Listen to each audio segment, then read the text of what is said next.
अगर आप मैरिज के लिए अच्छे पार्टनर को देख रहे हैं लेकिन आपको पार्टनर जो मिल नहीं रहा है, तो आप हमें कांटेक्ट कर सकते हैं या फिर आप हमारे ऑफिस में विजिट कर सकते हैं, बायोडेटास को सबमिट कर सकते हैं। अगर आपके कुछ पर्सनल इश्यूज़ हैं, बिजनेस प्रॉब्लम्स हैं, फाइनेंशियल इश्यूज़ हैं या मैरिज रिलेटेड प्रॉब्लम्स है, कोई भी प्रॉब्लम है, तो आप हमें कांटेक्ट करें। हम आपकी कुंडली के विश्लेषण करके उसके उपाय बताएंगे, सॉल्यूशंस देंगे।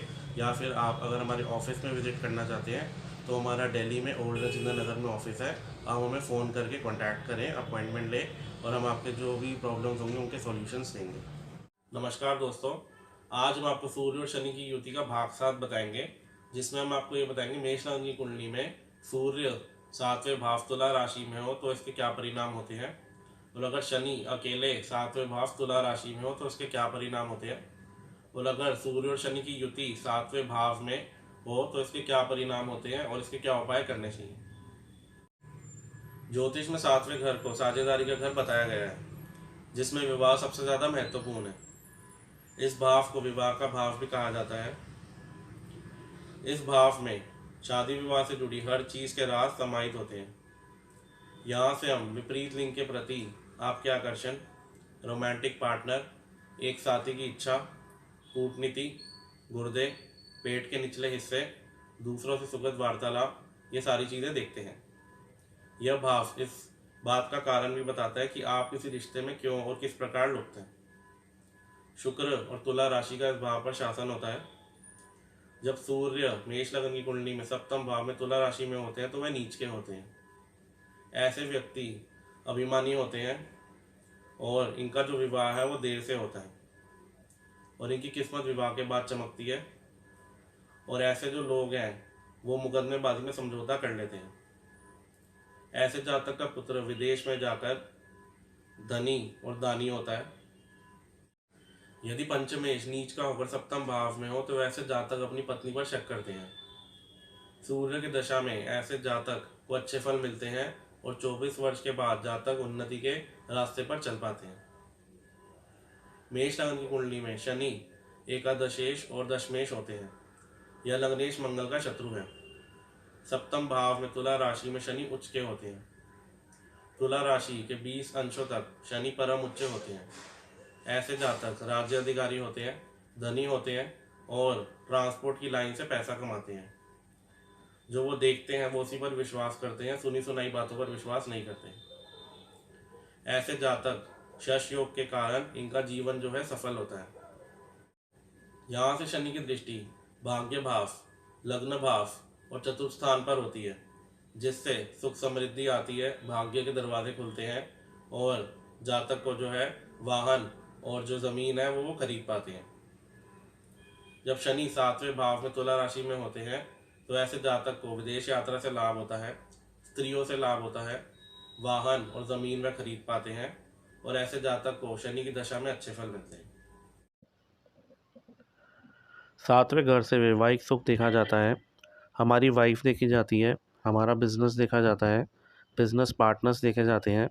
इसके अलावा क्या होता है, जो शुक्र का घर है और शुक्र के जो दोस्त होते हैं शनि और बुध, अगर यहाँ पर शनि और बुध आते हैं तो बहुत ही अच्छे रिजल्ट्स देते हैं।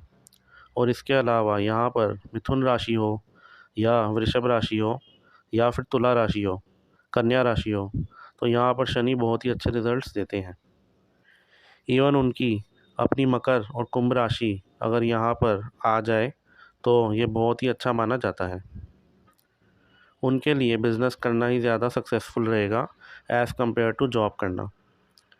इस घर से हम वाइफ को देखते हैं, आपके शयन के सुख को, आपके वैवाहिक सुख को देखते हैं, आपकी वाइफ के बारे में जानते हैं, आपके बिज़नेस के बारे में जानते हैं।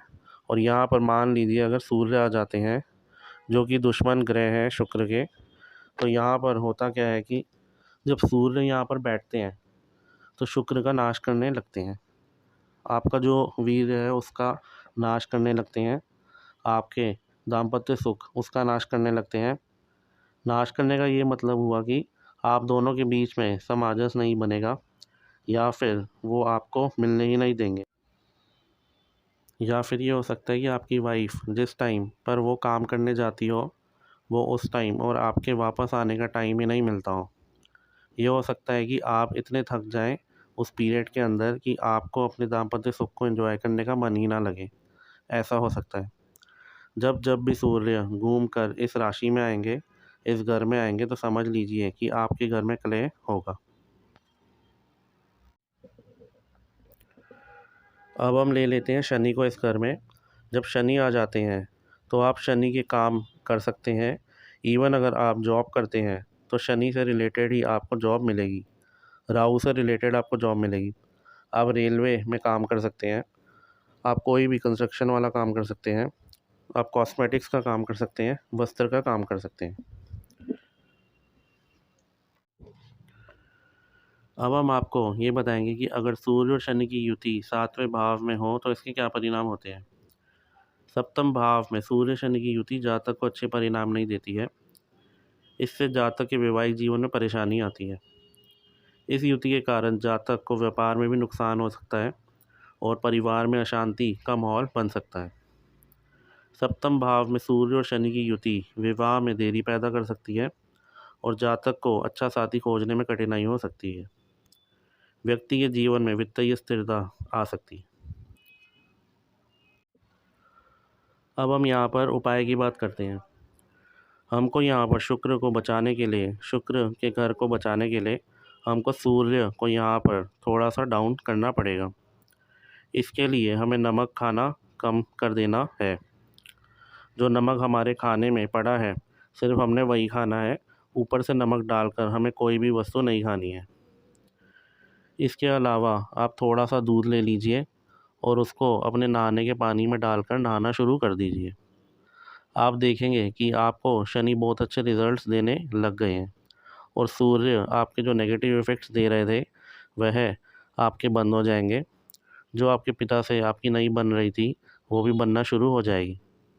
तो यहाँ पर हमें शनि के उपाय नहीं करने हैं, हमें सूर्य के उपाय करने हैं और शनि को यहाँ पर हमको स्थापित करना पड़ेगा।